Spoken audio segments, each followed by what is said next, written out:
우리가 다루는 질문은 신앙생활을 진지하게 하는 교우가 저희에게 전달해 준 질문입니다. 목회자를 통해서 제가 받은 질문입니다. 크게는 5개의 항으로 되어 있고 세부적으로는 21개의 질문입니다. 이외에 질문이 있으면 저에게 연락해 주시면 산타클로스를 만나는 것처럼 저는 기쁘겠습니다. 오늘은 큰 항목, 2번째 항목, 예수님에 대한 항목입니다. 지난번에 우리가 다뤘던 질문, 왜 하나님 믿는데 고난을 계속 받는가? 성경에 여러 가지 대답이 있지만 그 대답들은 우리의 마음을 편안하게 해주지 못한다. 기분이 나쁘다. 그래서 해답이 있는 질문으로 바꾸면 그게 오늘의 질문인데요. 예수 믿으면 복을 받느냐? 받지요. 뭔 복을 받느냐? 부처님을 믿으면 어떻게 되나요? 마음을 비우게 됩니다. 마음을 비우게 되면 어떻게 되나요? 집착이 없어집니다. 집착이 없어지면 어떻게 되나요? 편안해지지요. 근데 너무 어려운 길이라고 달라이라마의 간증을 통하여 말씀을 드렸습니다. 자, 부처님 믿으면 마음을 비웁니다. 예수님 믿으면 복을 받나요? 어떤 복을 받나요? 이것이 오늘의 질문이고, 다음 시간에도 예수님 얘기인데, 예수는 죽었다가 살아났나요? 살아났나 얘기보다는 예수님은 어떻게 돌아가시게 되었는가? 어쩌면 5번째 질문은 2번에 나누어서 답변을 드려야 될지도 모르겠습니다. 이 질문, 우리가 다루는 이 질문을 신학교실에서는 이렇게 말합니다. 기독론, 하나님론, 예수론, 성령론, 천당론. 하나님론, 다음에 2번째는 예수론인데, 예수론은 예수님은 누구신가? 예수님은 어떻게 신이 되었으며 구원자가 되었는가? 이게 또 둘로 나누어집니다. 이런 것을 기독론, 기독이라는 말은 메시아를 말합니다. 예수는 메시아다. 예수님이 어떻게 사람인데 신이 할 수 있는 구원자, 메시아가 되었느냐? 굉장히 어려운 질문이고 머리에 쥐가 나도록 교실에서 단연간 공부했습니다. 그런데 몰라도 좋은 학습이었습니다. 그 질문들 어떻게 풀어나가느냐? 머리에 쥐가 나도록 공부를 했지만 현장에서, 현실 속에서 제가 신앙생활을 하는 데 있어서는 1도 도움이 안 되는 학자들의 장난에 불과했습니다. 왜 그런지 잠깐 보겠습니다. 제가 좋아하는 책 중에 이런 고약한 책이 있습니다. 제가 LA에서 목회했는데 제가 목회하던 LA 같은 동네에 있는 USC 종교사회학과 교수, 신학자가 아닙니다. 사회학과 교수가 책을 하나 냈습니다. 미국의 미래의 개신교는 신학교 안 나온 사람들일수록 목회, 비즈니스, 구원사업 더 잘하게 될 것이다. 신학교는 문 닫게 될 것이다. 신학교에서 아무리 배워도 머리에 쥐가 나도록 배워도 교수하는 데는 써먹을 수 있을지는 모르지만 현장 사역자들, 목회자들에게는 1도 도움이 안 된다. 예, 이거는 제가 쓴 책이 아닙니다. 신학자가 쓴 책도 아닙니다.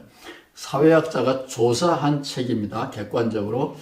그러나 저는 이 책에는 반대하지만 지금 저를 포함하여 우리가 배운 교실 신학은 목회 현장에서 1도 도움이 안 된다라는 데 저는 100% 동의합니다. 그러나 저는 신학교육에 계속 관심을 가지고 있고 온라인 공부를 개설하고 있습니다. 저는 예수님이 누군지 알고 싶어서 미국 유학을 갔습니다. 미국 사람들이 한국 사람들에게 기독교를 알려주었잖아요. 개신교를. 그래서 저는 예수님을 알고 싶어서 미국에 유학을 갔고, 당시에 제가 공부하던 당시에 40년 전이죠. 40년 전에 미국을 주름잡던 대표적인 조직신학자 책도 보고 강의도 듣고 제가 개별적으로 찾아가서 당신 예수 믿어? 예수를 얼마나 진지하게 여겨? 이런 것을 개별적으로 물어봤어요. 남감리교 대학의 슈보트 오구덴이라고 하는 위대한 조직신학자가 그 당시에 있었습니다. 저는 이분에게 엄청나게 많은 것을 배웠습니다. 예수님에 대해서 1도 관심이 없습니다. 제가 하버드 대학은 안 나왔지만 하버드 대학 구경 가봤고요. 하버드 대학 조직신학 교수한테 배웠습니다. 그러면 저도 하버드 출신이죠. 조직신학에 관하여서는. 그 당시에 고든 카프만이라고 하는 유명한 조직신학자가 있었는데 강의를 다 듣고 개별적으로 제가 면담을 했습니다. 나는 예수님이 누군지 배우려고 미국까지 왔습니다. 당신은 예수님 알아요? 뭐라 그런지 아세요? 교통사고 내가 낸 게 아닙니다. 사고는 당한 거죠. 그런 것처럼 제가 예수 믿는 게 아니고 예수 믿는 나라에 태어났기 때문에, 미국에 태어났기 때문에 영어를 하듯이 예수 믿는 나라에 태어났기 때문에 교통사고를 당한 것처럼 저는 기독교인이 됐습니다. 하버드 대학 조직신학 교수가 저에게 해준 말입니다. 그래서 저는 제 친구들은 불교 믿는 사람도 있고 무속신앙 가진 사람도 있고 공자 맹자님 믿는 사람도 있는데 저는 기독교인이 됐습니다. 기독교인이 되었기 때문에 예수 그리스도에 대해서 좀 제대로 공부하려고 여기 왔습니다. 고든 카프만 하버드 대학 교수가 그거는 네 문제다. 여러 종교가 공존하는 나라에 태어난 네 문제고 나는 관심이 없다. 네가 알아서 해결해라.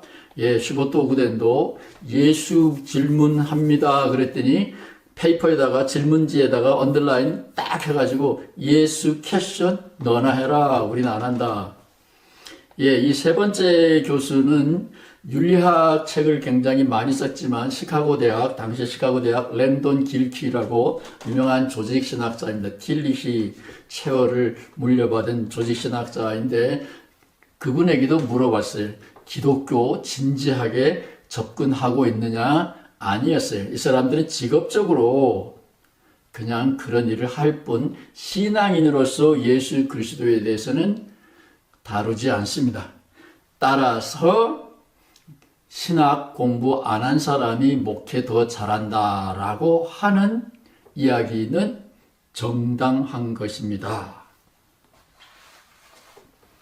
하나님에 대해서 막 궁금하게 생각하고 있었던 때에 99센트, 그 당시의 돈으로 따지면 한국 돈으로 1,000원 한 장 내면 오 갓, 오 하나님이라는, 오 하나님, 아마 유튜브에 있을지도 몰라요. 오 하나님이라는 영화가 상영되고 있었습니다. 개봉관은 비싸서 유학생들은 못 가고 99센트만 주면 갈 수 있었습니다. 그래서 주말에 일부를 내고 오 갓이라는 영화를 봤는데 이 영화를 보고 신학교에서 머리가 지나도록 공부한 것보다는 이 짧은 시간, 1시간 반이겠죠. 이 짧은 시간에 저는 너무 많은 것을 배웠습니다. 조지 본스라고 하는 당시의 유명한 코미디언입니다. 보통 영화에서는 신은 구름 속에서 소리만 내거나 뒷모습만 보이는데 이 영화는 얼굴을 분명하게 드러내고 하나님이 사람을 만납니다. 유명한 코미디언 조지 본스고 이 조지 본스가 세상에 나를 잃어버렸어. 하나님입니다. 종교 장사하는 목사님들, 신부님들 다 나 잊어버렸어. 그래서 내가 답답해서 하늘에서 내려왔어. 너를 찾아왔어. 이 사람은 짠 덴버인데 컨트리 뮤직 가수입니다. 기타를 잘 치지요. 이 영화에서는 그로서의 슈퍼마켓 식품점의 점원입니다. 성실하게 일하는 점원입니다. 이 하나님이 영업사원에게 나타나서 야, 세상이 다 나를 잊어버리고 있어. 네가 내 심부름을 좀 해주라. 존 덴버가 하나님에게 말합니다. 나는 종교에 관심이 없습니다. 교회도 안 나가요. 종교는 필요도 없습니다. 하나님이 뭐라 그런지 아세요? 그래서 내가 너를 찾아왔다. 저기 가보세요. 저기 교회에. 하나님이 말합니다. 걔네들은 나한테 관심 없어. 장사만 해. 그래서 너를 찾아왔다라는 거예요. 그래서 이제 한 토막은 넘어갑니다. 그럴 수도 있겠다. 종교 장사하는 사람들은 하나님에게 대해서는 관심이 없을 수도 있겠다. 나를 찾아온 것 이해를 한다. 좋아요. 근데 존 덴버가 하나님에게 질문을 합니다. 당신이 하나님이라는 걸 내가 어떻게 아냐? 여러분들은 하나님이 하늘에서 쫙 내려오면 하나님이구나. 이렇게 알아볼 걸로 생각하세요. 예수님을 만나면 하나님의 아들이구나. 하나님의 본체구나. 이렇게 알아볼 걸로 사람들은 상상합니다. 그러나 이 영화는 아주 잘 보여주고 있고 창세기에도 이렇게 나타나 있어요. 아브라함과 하나님이 만났을 때 하나님이 애걸 복구합니다. 나 좀 알아줘. 나 좀 알아줘. 내가 누군지 좀 알아줘. 아무도 나를 인정해 주지 않아. 하나님이 아브라함을 설득하느라고 애쓰지요. 이 영화가 바로 그런 과정을 거칩니다. 하나님이 전혀 신에게 관심이 없는 존 덴버를 꼭대기 구름 위에 올라가서 대화를 합니다. 내가 구름 위에 있네. 깜짝 놀랐어요. 근데 존 덴버는 나는 관심 없어. 일하러 가. 그리고 이제 차를 몰고 출근을 하려고 길바닥에 내려와서 운전을 하는데 하나님이 갑자기 차 문도 안 열고 차 안에 탔습니다. 하나님이 또 나타나가지고 존 덴버에게 운전을 하고 있습니다. 나 좀 기억해줘. 내 심부름 좀 해줘. 존 덴버가 하나님에게 질문을 합니다. 당신이 하나님이라면 지금 라스베가스 같은 해가 쨍쨍 나는 한낮에 여기 비가 좀 오게 해봐. 하나님이 씩 웃으면서 야 그건 내 전공이야. 너무 쉬운 거야. 갑자기 차 안에 물이 콸콸콸콸 쏟아집니다. 지나가던 교통순경이 차를 세웠습니다. 하나님은 뿅 사라졌죠. 그래서 존 덴버에게 뭐야 이거 물이 왜 이렇게 많이 쏟아져? 존 덴버가 뭐라 그랬어요? 내가 안 그랬어요. 예, 물은 다 길바닥에 쏟아졌고 차 안에는 축축하게 됐고 하나님은 사라졌습니다. 차를 세웠지만 경관이 야 어떻게 하지? 이거 우리 보고서를 작성을 해야 되는데 우리 보고서를 뭘로 작성하냐?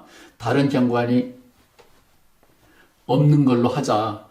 이 보고서를 내면 누가 우리를 인정해 주겠냐. 정신 나간 놈이라 그러지.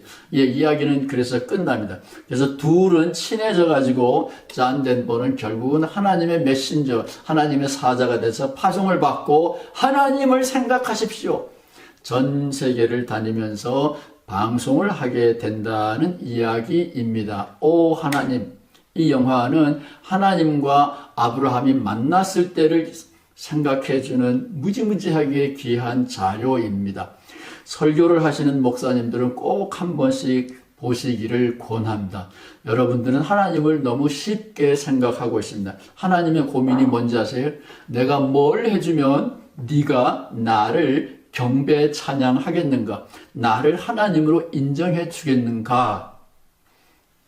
여러분 오늘 밤에 여러분 꿈에 하나님이 나타날는지도 모릅니다. 뭘 주문할는지 한번 생각해 보시기 바랍니다.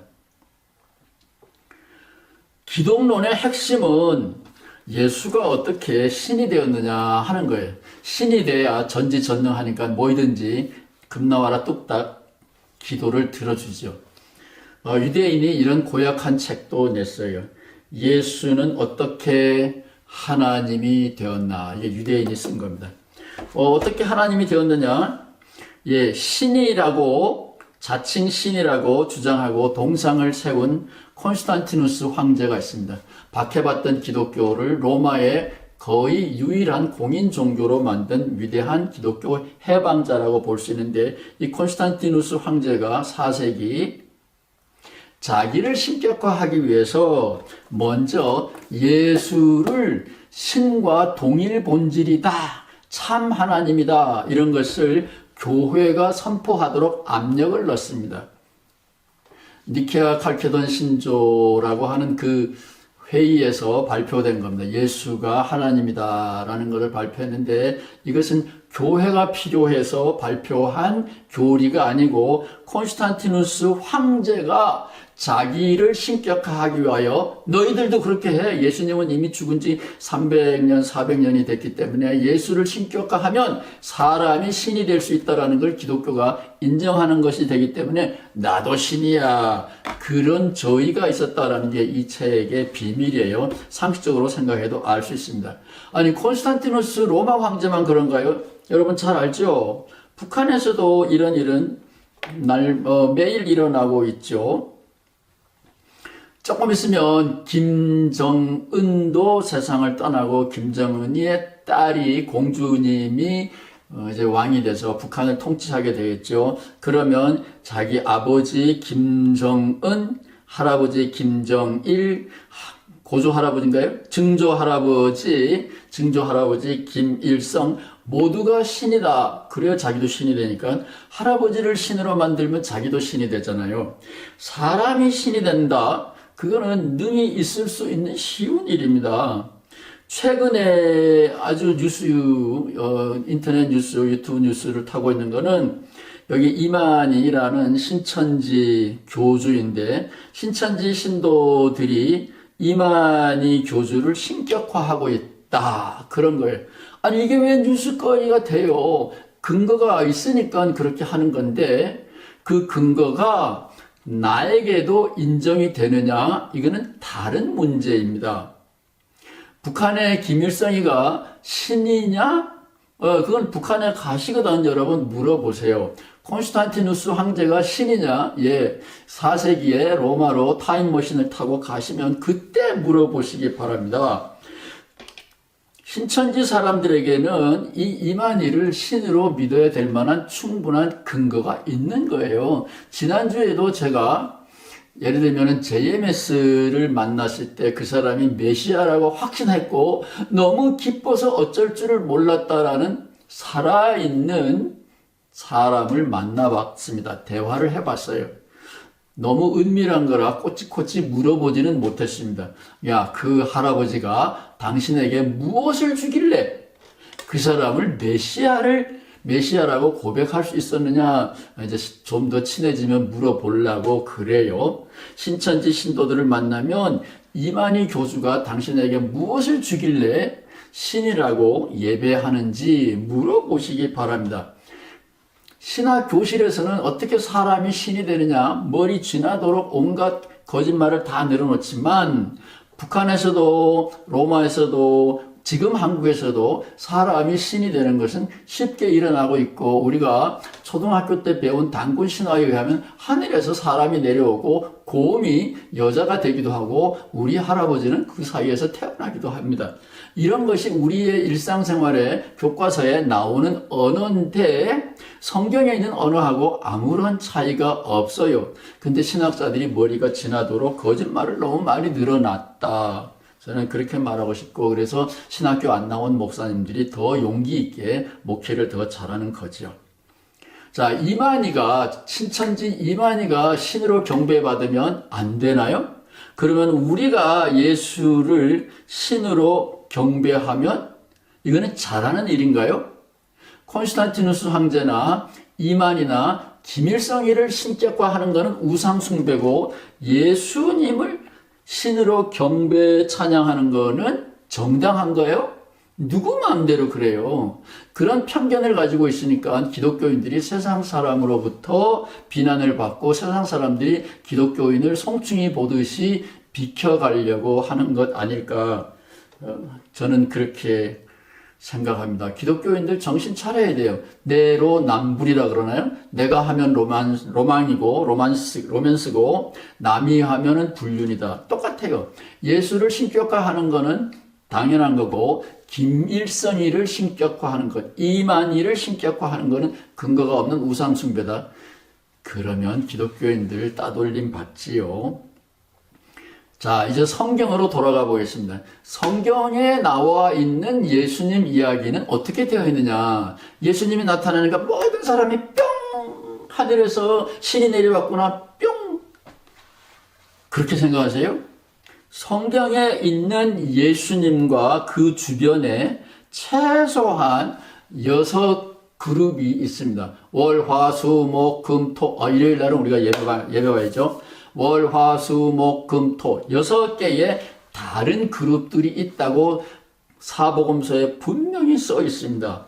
1번은 예수님을 통하여 출세해 보려고 하는 사람들이고, 예수님이 십자가를 지게 되었을 때 그들은 실망하고 떠났지요. 1번 예수님 덕 보려고 오는데 권력을 차지하려고 오는 사람들, 요즘도 예수 믿으면 권력을 차지할 수 있다, 이렇게 가르치는 사람들 많이 있는데 끝내는 실망할 거예요. 예수님 때문에 먹고 살기 바라는 사람들, 성경에 보면 오병이어의 기적을 행했을 때 이 기적의 의미를 생각하는 것보다는 먹거리를 해결했다라고 생각을 하고, 배가 고팠을 때 또 예수님을 찾아온 구경꾼들이 있었다. 먹거리를 해결해 주는 예수님. 저도 예수님 이야기 하나로 미국에 가서 27년 동안 잘 먹고 잘 살았어요. 그러니까 사실은 저도 먹거리를 해결해 주는 예수님, 어쩌면 2번에 속할는지도 모릅니다. 모든 병을 고쳐주는 만병의 의원 예수님 이야기도 성경의 복음서에 굉장히 많이 나와 있습니다. 단 10명의 문둥이를 고친 것 이외에는 예수님은 한 사람씩 고쳤어요.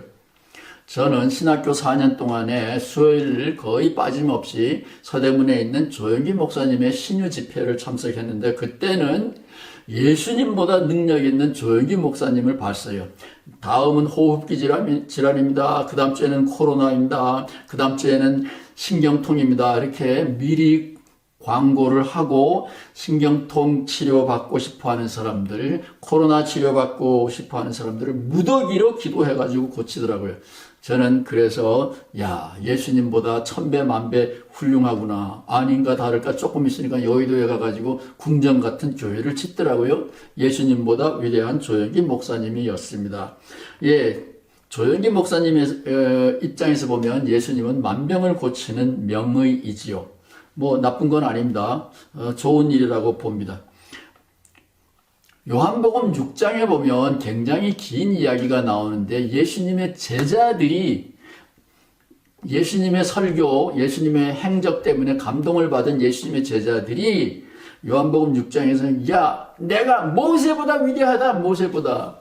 모세가 준 만나는 하루살이 만나였지만, 음식이었지만 내가 주는 만나와 내가 주는 생수는 한 번 먹으면 영원히 산다. 이래가지고 예수님이 제자라 그랬어요. 구경꾼이 아니라 제자들이 저 아저씨 무슨 말을 하는 거야? 머리가 쥐나네. 다 도망갔다 그랬어요. 구경꾼이 도망간 게 아닌데 제자들이 도망을 갔다. 목사님들 기억하시기 바랍니다. 여러분 교회 교우들이 어느 날 여러분의 설교가 이해가 안 가서 도망가거든. 우리 주님도 그랬어. 그리고 너무 서운하게 생각하지 마시고 위로받으시기 바랍니다.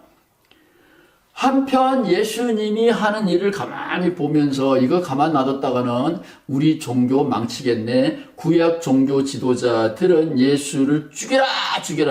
신을 모독한, 여기서 신은 여호와 하나님입니다. 구약의 하나님을 모독하는 신모독자다. 그래서 죽이려고 달려듭니다.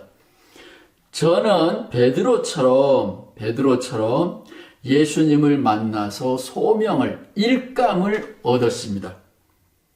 이 사람들은 일감 때문에 예수님을 찬양하게 되지요. 이 사람들이 저는 진정한 예수님의 제자라고 봅니다. 4.19, 마태복음 4.19에 예수님이 베드로와 안드레 두 어부를 불렀고 이것이 예수님의 최초의 제자다. 이런 기록이 마태복음에는 있습니다. 예수님 만나면 무슨 복을 받아요? 베드로처럼 새로운 직업을 갖게 됩니다. 저는 예수님을 중학교 때 만났는데 예수님을 만나고 저는 평생에 풀어야 되는 숙제를 만났고 그 숙제는 지금 유튜브를 통하여 풀고 있습니다.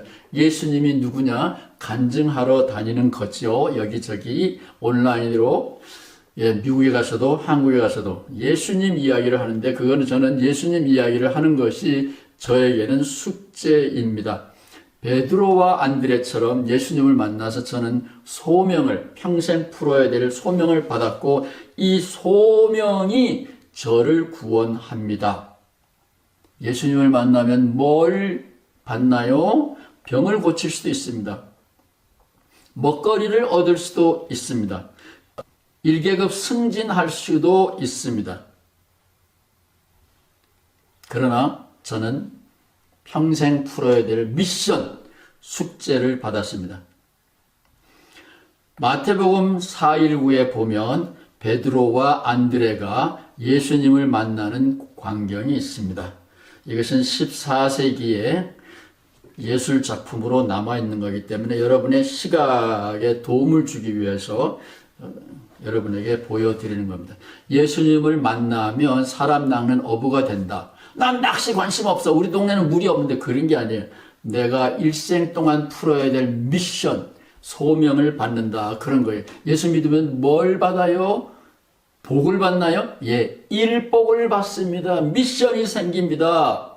사람들은 질문할 거예요. 이 질문을 제기하신 분은 그 앞에서 보면 예수님을 믿으니까 고생만 찍싸게 합니다. 그런 거예요. 고생 안 한다라는 보장이 없어요. 미션을 받게 되면, 사명을 받게 되면, 숙제를 받게 되면, 숙제는 하나님이 잘 보호해 주겠지만 이 숙제를 운반하고 실천하는 동안에 바울처럼, 베드로처럼 여러 가지 고생을 하고 예수님처럼 고생을 하게 되고 죽을 수도 있습니다. 예수님을 만나면 모든 고난에서 해방되나요? 아니죠. 신약 성경은 절대로 그렇게 가르치고 있지 않습니다.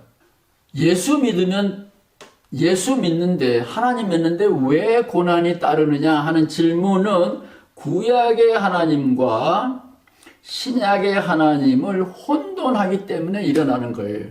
오늘날 많은 목사님들이 구약의 하나님과 신약의 하나님, 구약의 가치관과 신약의 가치관을 혼돈하고 있는 것, 저를 참 슬프게 하고 답답하게 합니다.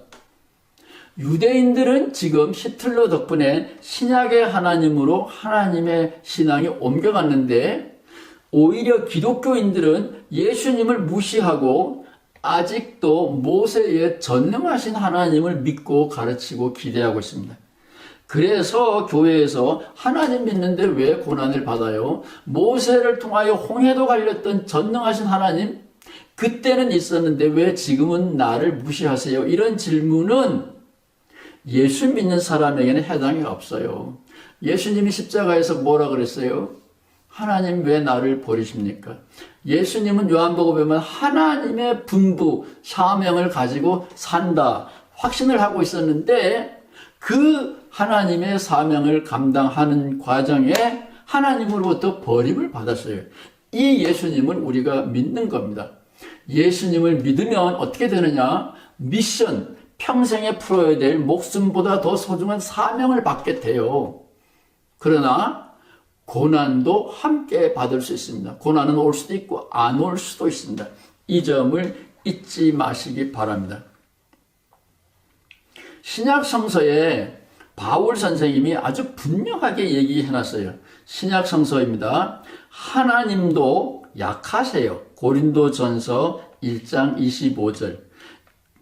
그리스도께서 십자가를 지신 것은 쇼하기 위해서가 아니라, 보여주기 위해서가 아니라 고린도 후서입니다. 하나님이 약한 거는 고린도 전서, 예수 그리스도가 약한 거는 고린도 후서. 약하셔서 그래요. 힘이 없다고요. 우리 하나님도 힘이 없고 우리 예수님도 힘이 없어요. 힘은 없지만 거룩하시다고요. 특별해요. 소중해요. 여러분의 어머니가 팔 힘이 세가지고 여러분의 사랑과 존경을 받나요? 힘하고는 상관이 없잖아요. 그 마음이 이쁘잖아요. 유대인은 표적을 구합니다. 기적을, 팔뚝을 구해요. 우리는 그리스도인은 십자가에 못 박히신 그리스도를 전한다. 거룩하신 분, 고결하신 분, 예수님을 전하는 거예요. 이 예수님이 우리를 구원합니다. 요한복음 7장을 여러분에게 소개해 드립니다. 어떻게 신이 사람이 됐느냐, 사람이 어떻게 신이 됐느냐. 신학교에서는 그런 거 따지는데 그런 거는 쓸데없는 질문이고, 요한복음 7장은, 요한복음 1장에서는 하나님이 이 땅에 내려왔다. 당군의 아버지처럼 하늘에 계시는 분이 땅에 내려왔다. 뭐 그런 얘기 있는데, 요한복음은 예수님이 신이다라는 것을 너무 쉽게 설명합니다. 요한복음 7장 31절입니다. 공동번역 개정판입니다. 요한복음 7장 31절에 보면 맹인이 눈을 뜨게 된 것과 관련이 있습니다. 맹인이 눈을 뜨게 된 것을 본 군중이 이렇게 말하는 겁니다. 이 사람이 그리스도인지 아닌지는 나는 모른다. 그러나 자꾸 죽이려고 그러니까 죽이려면 죽여라. 그러나 너희들이 믿는 그 그리스도, 유대인들은 다 메시아를 기다리잖아요. 너희들이 믿는 그리스도가 정말로 온다고 해도 이게 우리 앞에서 맹인을 고쳐준 이 사람보다 더 많은 기적을 보여줄 수 있겠는가? 메시아가 오면 뭘 하는지는 모르지만 그 메시아가 와도 예수님보다 더 위대한 일은 못한다. 예. 그래서 예수를 믿는 사람들이 많이 생겼다. 요한복음 7장 31절 이 말씀으로 신학교 교실에서 머리가 쥐나도록 한 모든 이야기는 종결되는 겁니다. 그리고 예수님이 하시는 일 보고 마음에 안 들어요? 예, 월화수목금토일 일요일은 예배 보는 날이고 토요일은 소명 받는 날이고 금요일은 예수님을 죽이는 날이에요. 그 앞에 있는 사람들은 다 예수님한테 구원 못 받은 사람들입니다. 6분의 1이 구원 받았다. 뭐 이렇게 볼 수도 있습니다. 예수님을 만나면 어쩌면 6분의 1은 구원 받을런지도 모르겠어요. 예수님에게서 눈이 뜨여지고 세상에서 할 일이 생기면 여러분은 구원 받는 겁니다. 몸이 불편하여서 감옥에서 병상에서 제 강의를 듣는 사람이 혹시 있을는지는 몰라요. 나는 교통약자다. 나는 고통 속에 있다. 따라서 예수님의 이야기가 나에게는 아무 의미가 없다. 요렇게 생각할 사람들이 많이 있을지도 몰라요. 제가 미국에서 외롭고 힘들게 살 때 저는 저에게 최면을 걸었습니다. 하나님이 나타나지도 않고 응답해 주지도 않기 때문에 저는 최면을 걸었는데 여기 밑바닥이고 여기가 최상급이라고 쳐요. 하늘이라고 쳐요. 저는 밑바닥에 있다고 생각하면서 왜 내 모양이 요 모양 요 꼴이야? 먹을 것이 없어서 불안했기 때문에 복덕방 면허증도 땄습니다. 미국에서는 복덕방이 한국처럼 슬슬 속이지 않아도 잘 되더라고요. 미국에서 한인타운에서 최초로 복덕방 학교를 만든 사람은 목사님이었어요. 그래서 저도 교회에서 나오는 생활비로는 생활이 안 되기 때문에 혼자서 먹고 살기 위하여 복덕방 면허도 땄답니다. 이렇게 힘들게 살고 있을 때 어느 날 갑자기 나는 왜 이렇게 살아? 예수님 얘기 백날 해도 남들이 들어주지도 않고 관심도 없고 나는 이렇게 밑바닥에서 살아야 돼? 나도 할 만큼 다 했는데 이런 생각이 드는데 어느 날 갑자기 하늘에서 음성이 들린 건 아니에요. 제 마음속에 엄살 부리지 마, 헛소리 하지 마. 너는 중간이야, 중간. 네 위에도 그래. 잘난 사람들 무진장 많아. 공부도 안 한 놈들이 운이 좋아가지고 세상에 나가서 떵떵거리면서 잘 사는 사람들 너무 많아. 반면에 저보다 공부도 많이 했고 재산도 많고 가문도 좋은데 병이 걸렸거나 불행하게 죄에 빠졌거나 마약에 빠졌거나 그래서 힘들게 고생하고 있는 사람들도 무수하게 많이 있습니다. 힘들고 어렵습니까? 성도 여러분, 목회자 여러분, 여러분이 중간에 있다라고 생각하시면 어떨까요? 나는 중간이야 이렇게 비교하라는 게 아니에요. 엄살 부리지 말고 십자가에 달리신 예수님처럼 하나님 왜 나를 버리십니까? 불평불만이 있을지라도 그 십자가에서 내려오지 말고 하늘이 나에게 맡긴 소명을 붙들고 죽자. 그런 겁니다. 나는 가운데 있다. 왜 나만 이렇게 고통을 당하느냐? 왜 나만 이렇게 힘드냐? 나만 힘든 게 아니에요. 세상에 살고 있는 하나님도 이 세상에 오신 예수님도 베드로도 바울도 다 힘들게 살았습니다. 내가 하나님으로부터 받은 사명, 소명 이것을 끝까지 붙들고 있으면 죽어도 삽니다. 힘들게 사시는 분에게 위로는 안 될 거예요. 그러나 어느 길로 가야 되는지 여러분이 아셨으면 좋겠습니다. 예수 믿으면 무슨 복을 받나요? 얼굴이 습니다. 하나님이 여러분을 부르셨고 여러분에게 일을 맡기셨습니다. 하나님의 동력자가 됩니다. 하나님의 아들, 딸이 됩니다. 이것보다 더 기쁜 소식이 있을까요? 고생은 따라올지 모르지만 내가 존귀하게 되는 거잖아요. 예수님 만나면 우리는 소명을 받게 되고 우리는 구원을 받습니다. 그 소명을 통하여 오늘의 이야기는 여기서 그치겠습니다. 감사합니다.